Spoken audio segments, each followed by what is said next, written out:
Hey Amazon seller, I'm Justin Boggs, the co-founder and chief revenue officer of Marketplace Valet.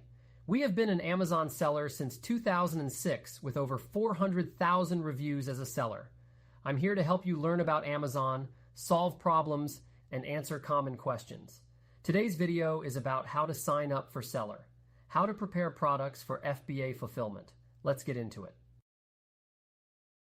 To prepare your products for FBA fulfillment, start by ensuring that each item is properly packaged according to Amazon's guidelines. This includes using appropriate packaging materials like poly bags, bubble wrap, or boxes to protect the product during shipping. Next, you'll need to label each product with its unique FNSKU label.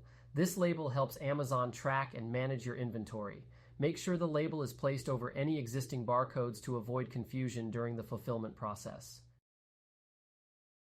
Once your products are labeled, it's important to check if they require any additional preparation, such as bundling multiple items together or adding suffocation warnings to poly bags.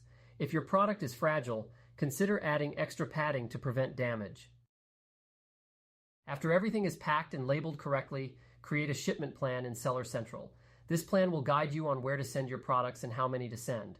Finally, box up your products according to the shipment plan, affix the shipping labels, and send them to Amazon's fulfillment centers. By following these steps, you ensure that your products are ready for FBA fulfillment, which helps streamline the process and get your products to customers quickly. If you have any questions, feel free to check us out at marketplacevalet.com. Like and follow us for more helpful Amazon content. Thanks for watching this video.